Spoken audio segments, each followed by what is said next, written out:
Hey, remember a few weeks back I played tapes of the former Deputy Premier and his colleagues at the National Party boasting about using hundreds of millions of dollars in taxpayer money for election bribes, which was met by the media as...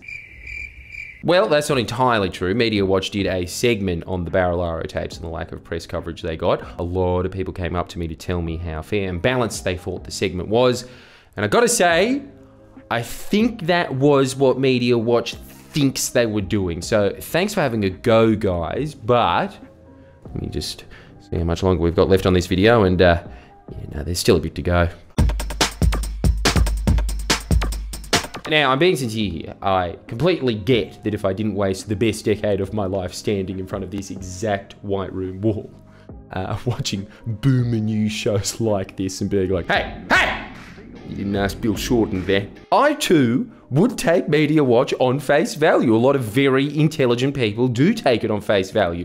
But I'll tell you who else takes it on face value that I'm not putting in the intelligent category. Reddit. I know Paul Barry's a little pin-up boy right next to your hentai posters, but you like it because you're pretending to be intelligent. It's close. Actual intelligent people, lawyers, doctors, they also watch Media Watch and are tricked by it because it is a very sophisticated masterstroke of the propaganda model. It's up there with the high arts of ballet, symphonies, Linkin Park, the symphony of the streets. Hey, yo, check it out, Mr. Han. I mean, think about what a genius concept this is. To sell the idea that you're policing the police and then using that self-allocated authority to launder the very talking points of said police under the guise that they've been verified by the police. And if you don't get that right away, that's okay. We can't all be born with this head. I'm just saying, in reality, this is the world's most public protection racket. Maybe second to the Melbourne Comedy Festival, but think about this, really think about this point. How could a show that is run, broadcast, and financed by the mainstream media possibly ever seriously hold the mainstream media to account? Do you also think that BP's renewable energy hub is also helping BP make the energy transition with the rest of the world? You idiot. No, you're all right. Unless you're on Reddit, then you're a fucking idiot. But let's go through what people will say. They will say, Media Watch attacks the Murdoch press, which is the real enemy. No, it's not. Dude, that's like being a disabled worker and beating your patients. It's not only easy, it's fun. I do it, which is why I'm no longer employable in that particular field. But, and this is the main point I'm getting at, when it comes to Paul's mates in The Guardian, the ABC, 9 Fairfax, Schwartz, and even more shamefully his own investment portfolio, all of a sudden you'll see that, the title seems to have some space dust on it. There it is. That's its real goal, to legitimize the rest of the press as the serious news. As you'll see, watch, all the Media Watch fans, they'll write back and say, no, I saw them go after the ABC here or 9 Fairfax there. First off, how often? When they do, it's always some story they got wrong or some spelling mistake, not like the Murdoch press that's inherently evil and a political outfit posing as a news outlet. And no, not the rest of them. You want an example of this? Go watch the latest episode of their crikey defamation coverage. Oh, sorry, that's not even a good example of them criticizing other outlets. That was just yet another ad for the host shares portfolio about how awesome his stakeholding is. In that episode though, to be fair, see, I'm learning Media Watch, they went over to the ABC's lack of coverage on the most recent Lydia Thorpe freakout. Was the ABC staying mum? Answer, yes. Which is particularly ironic that they would chastise the ABC for that and not for what we're about to cover them for. And then the time before that they fact-checked the ABC, you'd have to go back, I think, a month, where I think he talks about this factual error they got wrong that the ABC corrected to enforce in your minds what they want enforced in your mind, which is... We members of the press sometimes make mistakes. Rock Bottom would like to make the following corrections. That's him! Sorry to double up the Simpsons references, but if you're new to this channel, you will get used to it. For the media though, Media Watch is going to your Dodge mechanic so you can get a pink slip. It's there to give off the impression that it's been checked, when in reality, yeah, it's all good, man. Yeah, you don't want to look inside the car, or... No, I saw the headline. You mean headlights? Yeah, whatever, yeah, see you next to your ABC. And with that, I think it's time to introduce our story into this, and you'll see that Media Watch is almost openly admitting what their function in the propaganda model is, which is to cover up the cover up. And I honestly think they're so indoctrinated they don't even know they're doing it. Otherwise, why would they let it slip like this? Why basically admit that they needed to cover our video because 1 million people saw it? And on YouTube alone, it's been viewed nearly 1 million times. Yet no one in the mainstream media has followed it up. 1 million people saw the press completely ignoring John and his National Party friends laughing like supervillains about using hundreds of millions of your tax dollars as their personal re-election campaign, and yet so-called Media Watch offers these excuses. Including the many who contacted Media Watch were simply stumped. This should be a huge story, but no one is covering it at all. Hang on, you're gonna do the dumb whiny voice for that? That was a legitimate question, which, let's be honest, I probably would have done the exact same thing, so let's just play on. So, if all the local community is talking about it, why are the rest of the media ignoring the story? On Twitter, one suggested jealousy was the answer. Yeah, Roddy Salt got a tweet in. Go, hun. Everyone go follow Roddy. Roddy is a Ronnie Salt of the Earth. Thank you. Thank you. I'll see you next time. Come on, how good would it have been to end there? Just keep playing. Well, another suggested it was political bias against Labour. Suggested what? Because she can see the sky's blue. Carol has every right to include 3 cross-face emojis. She knows, to quote Gough Whitlam, to maintain the rage. But that's swept aside. That's stupid. No reason why. Here's the real reason. You ready? But that is not why the mainstream media are running dead. It is because the law in New South Wales, and specifically the Surveillance Devices Act 2007, makes it an offence punishable by up to 5 years in prison to publish the tape or reveal its contents if it was recorded without the consent of Barilaro and the National Party members he was talking to, which, of course, it was. Reddit, where is your God now? This is something we've pointed out before. The press are such undynamic, brainwashed, Fisher and Paykel baby toys that every time they're caught out burying a story. It's illegal. But because this story was seen by enough people that watch traditional media, some of them might have noticed the little glitch in the media matrix, and so they had to go to the second button. Which, of course, it was. Making all the hentai fappers on Reddit say, so friendlyjordies is the conspiracy theorist. That's the only possible reason the press wouldn't have covered the Barilaro tapes. Good thing I'm a self-proclaimed critical thinker. Oh, fuck off. It's just your mum likes Paul Barry and hates me, and the only human interaction you have is with your mum. And same here, boys. With your mum, I mean, not you. Anyway, you ever noticed how when it comes to behind closed door discussions, the press are perfectly happy to spread any Chinese whisper they can get their hands on, sometimes literally. Kevin Rudd, Bill Shorten, Peter Slipper. None of those were true, by the way, not that it matters, because if it hurts Labour, headlines for years. Hey, rhetorical question. If a neighbour from hell isn't being captured on security footage and Brady Hall isn't around to be shocked by it, did an episode of A Current Affair even happen? In fact, if A Current Affair stopped for even a second for fear of surveillance laws, the fucking show wouldn't exist. Hey, you know who else is loose with surveillance laws? P. Biddy. Did you kill her? Of course not. Why would I kill her? Did you? No. And have you lied? Not once. I wouldn't sit here in front of a television camera and put myself at the mercy of editors if I had to say anything but the truth. So all I can trust is that the truth is going to win over at the end of the day. You're pretty cool. I have no reason to be anything but. I've got absolutely nothing to hide. Okay. Thanks. No worries. So do you think I did it? I don't know. I'm like the coroner. Will we ever know? Ooh, what's with that little comment at the end there, Paul? Did you pioneer fake pranks on TikTok? Doesn't sound like you had Mr. Wood's knowledge that that was going to make it to air. And I know what you're going to say too, because you need to understand this. You're a robot, Paul. You're not real. I'm not even sure if you have legs. I've never seen you get up from that desk. You're gonna say there was a different law when you filmed that, but no, if we apply the strict legal applications your lawyers did on the Surveillance Act, ooh, you're in violation of the Listening Devices Act, buddy. Seven didn't care about running with your story. Sydney Morning Herald didn't seem to have a problem amplifying it. I wonder why they couldn't have done the same with me. Just discuss the salacious shit Barilaro was saying, and let me take the fall. You know who else doesn't seem to care that this was arguably in breach of the Act?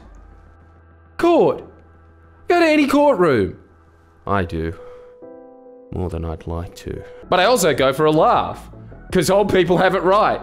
They really should replace the Lady Justice statue in there with that international symbol of theatre, because every case is either or you fucking dumb fuck. I can't tell you how many times I've seen some slack tooth in there yelling, I got that fucking bastard on my phone, he fucking admits he fucking hit me. What do you think happens? Okay, well that's clearly in violation of the 2007 Surveillance Act.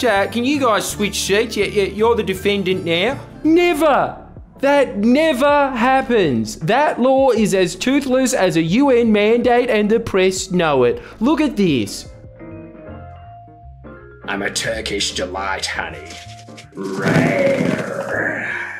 Oh, sorry, that's from my private collection. The point is, everyone breaks surveillance laws all the time. Yet when it comes to the final stint of an election, these seek and destroy drones all of a sudden turn into Robocop. They can't possibly break the law. Sorry, I mean they can't possibly break the law if one particular party's in power. Because remember the Victorian election? This was Fairfax's stance. The people have a right to know how we're going to twist the truth of this IBAC investigation this time. No, Fairfax had all the money in the world to fight a court case for their right to make it look like Daniel Andrews is corrupt. All these whiny articles about how the press need to have access to information because democracy dies in darkness. Meanwhile, in New South Wales, dink! Where is it? Where is it? Oh, here it is. Hey guys, here's a light, available in both video and audio format, and unlike Daniel Andrews or Anastasia Palaszczuk for that matter, the press did everything they could to pretend there was smoke in those two cases. Look at New South Wales. Pure fire, yo! How can there be smoke when there isn't even a paper trail to follow? This one's run on pure gas bagging, straight from the horse's mouth. Nah, we're in a gas shortage. It's Russia's fault somehow. Off it goes. Hunk. What was the difference in these cases? I just can't put my finger on it. And oh no, that's right, it's the law in this state, of course, because Queensland and Victoria don't have their own surveillance acts, definitely. Thanks, animatronic puppet. I'm still not sure has legs. I'm so glad you could steer us away from conspiracy. The problem with your theory, though, is well, Paul, it's just kind of interesting. We had a couple of news journos tell us that the reason they weren't reporting on it is because of a different illegal reason. They weren't reporting on it because they couldn't tell if it was me impersonating John Barilaro.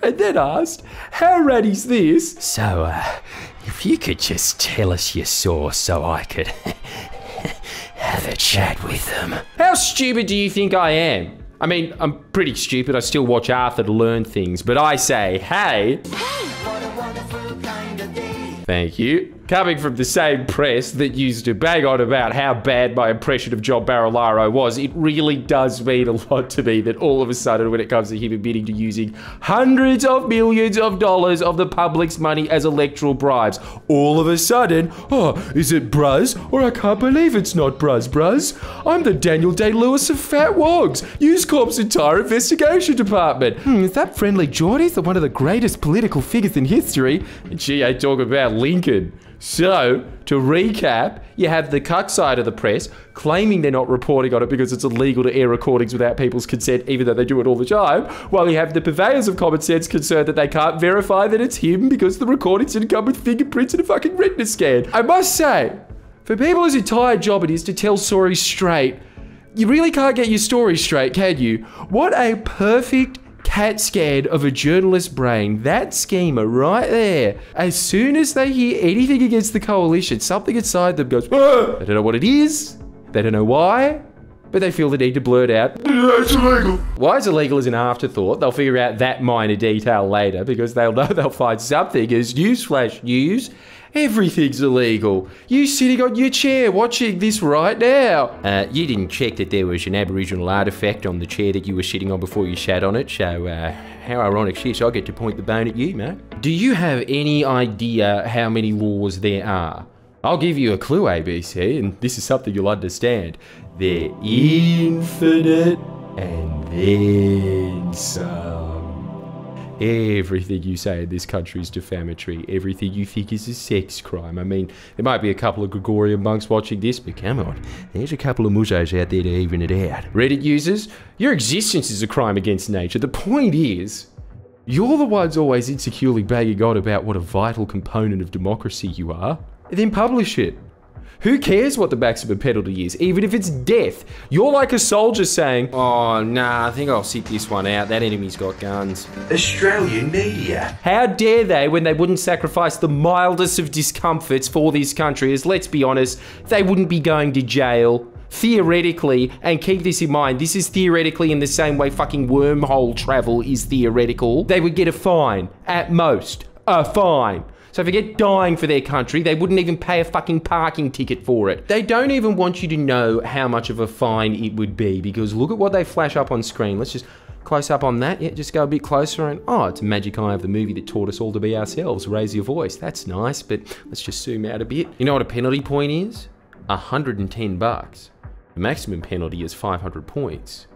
So the reason no mainstream media company in this country would air these recordings that they are really hard to upsell the significance of. This was an election where koalas and the darling were on the line, and they didn't air that absolutely publicly vital piece of information for, at most, a fine of 55 grand, aka a couple of ads worth of money on the Today Show, which I will admit the recent change-ups have made it a refreshing way to start your weekdays from 6. But what's this private school Centrelink's excuse, eh? Oz study and ab study here. Isn't the whole idea of why we have public broadcasters, at least the lie they've hypnotised you into believing using that fuck doll with no eyes, is that if they're publicly funded, they'll report in the public's interests. We're forced to fund these behemoths at ransom.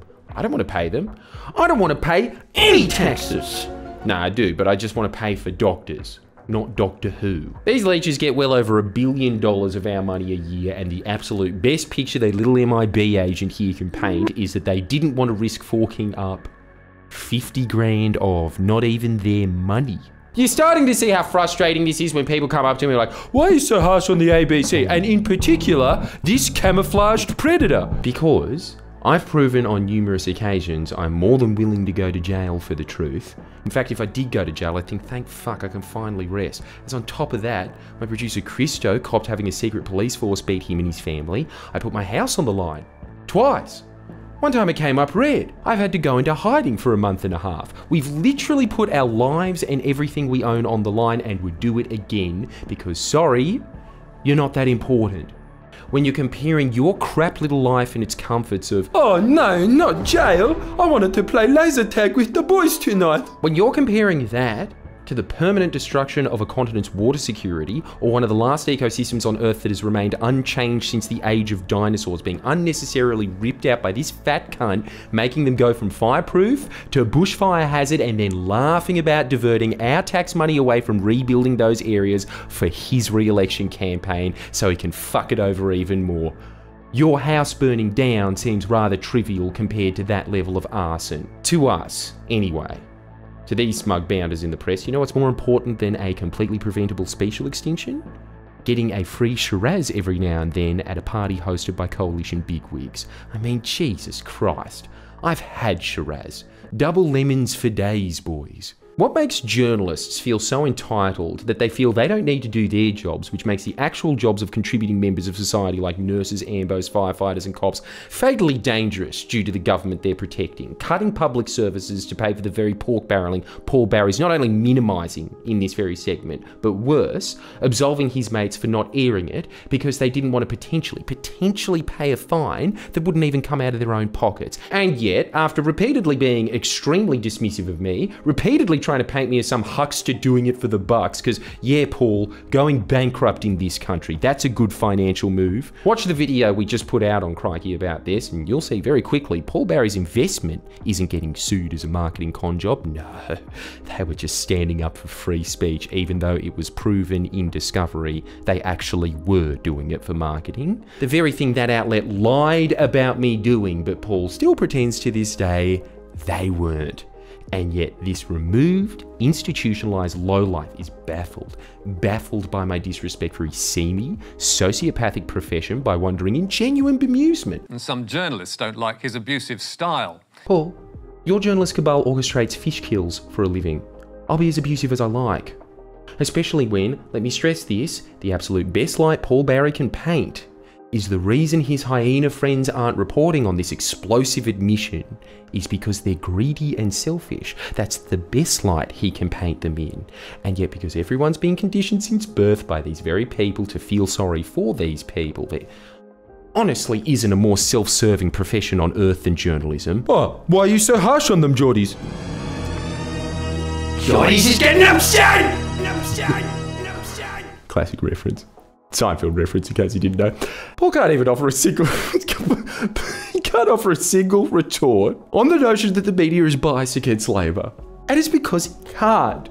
I can. I've done multiple videos on the press's clear bias, but here's a quick summary. This is all you need to know. Guess where Barry's best mates, the Sydney Morning Herald, the lefty paper, ever supported New South Wales Labor? Guess. 2003. You know when the Sydney Morning Herald was founded? 1831. You know how many times the Sydney Morning Herald has endorsed the Labor Party since 2003? Never. Not once. How do you convince yourself you're holding the media accountable, Paul? Drugs? Come on, you're microdosing, but because you're a child of the 60s, you're taking enough to kill a gorilla. It's the only explanation. You know what the Sydney Morning Herald wrote on the eve of last election? The party has become hollowed out, emptied of ideas and energy, clinging to power for its own sake, and transformed into a simple, unthinking conduit for the ebb and flow of patronage between interest groups and government ministers who can do their bidding. Oh, wait, sorry, it looks like I made a little mistake there. That wasn't on the eve of the last election, that was on the eve of the 2011 election where Labor was booted out of office. This election, after everyone in 9 Fairfax heard the tapes of John Barilaro and a bunch of other national cronies admitting, bragging exactly that quote as if it was written just for them, displaced by a decade somehow. The SMH writes about the coalition. They have an ability to come up with and implement good policies. That's more important than ever. It would be a shame not to see what Dominic Perrottet could do with more time. Right. But the reason they didn't want to air those recordings wasn't because of bias.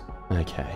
And pigs might fly. Maybe I'm just not as talented a wordsmith as Sydney Morning Herald's editorial department, but I would find it much harder to paint the very man John was bragging about in those recordings, giving John tens of millions of dollars at the snap of his fingers, as morally courageous after. Hey, Perrottet, 25 million. Oh, well, I got you. 42 million for Muswellbrook Hospital, 11 million for Singleton.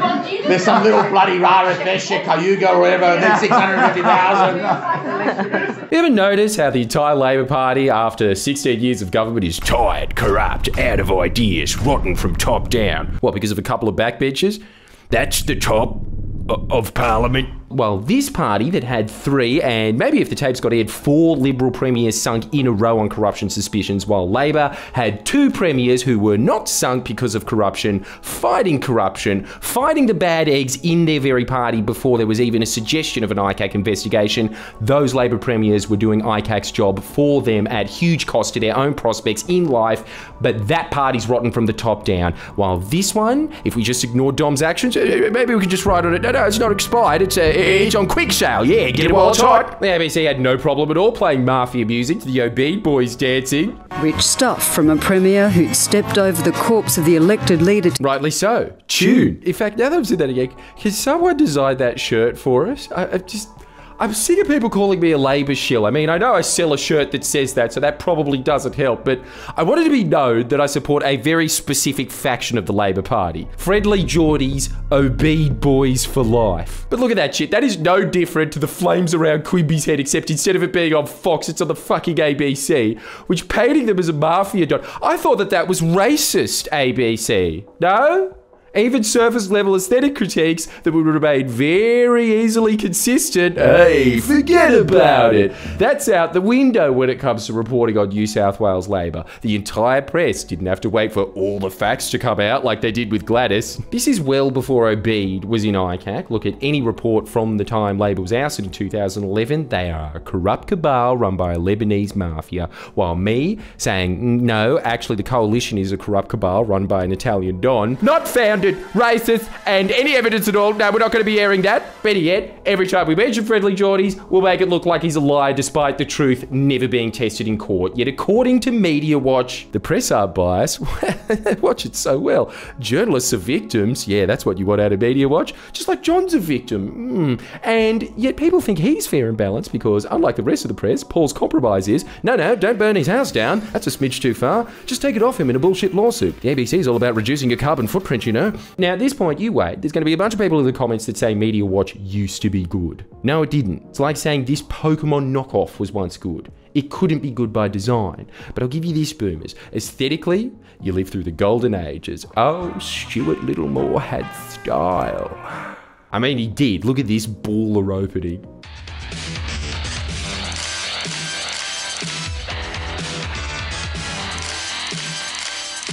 Good evening. This program's Media Watch, The Last Word. Sounds like an MA thesis, doesn't it? And I'm Stuart Littlemore. Now, take back everything I said. I'd be more than happy to pay for Paul Barry's wardrobe if he dressed exactly like that. In fact, if anyone knows where to buy those sick threads, I'll start wearing that, as that is a far less odious crime against fashion than Media Watch deciding to replace those sick synths with some Year 8 Eisteddfod kid playing keyboard to a singing duck.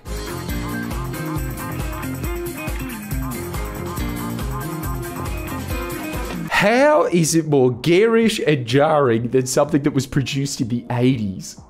I'll tell you what else has changed aesthetically. The idea of what Media Watch at least advertised itself to be. Listen to Littlemore's reason for why he thinks Media Watch is necessary. Over all those years, and it's a very long time, my opinion of journalists has declined constantly. And now that I'm a lawyer who looks at journalism from a legal perspective, and from the perspective of the rights of people, I couldn't have a lower opinion of journalists in this country than I do.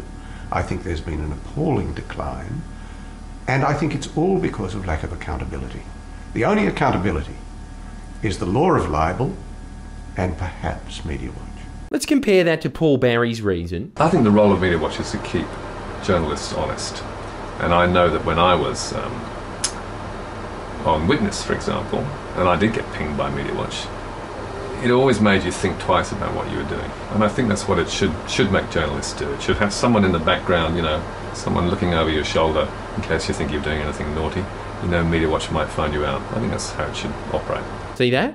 Littlemore thought journalists were fundamentally bad opportunistic ambulance chasers, while Paul Barry sees Media Watch as this sort of school principal. They're all right, they just need to be told to stop slouching every now and then, shoulders back. Vital avenue of justice against morally bankrupt filth. School assembly. Let me tell you a quick story. It's more annoying than just annoying. The first time Media Watch had a go at us, we thought, man, I bet these have like 5 people working on their 15 minutes of Carl Stefanovic bloopers a week.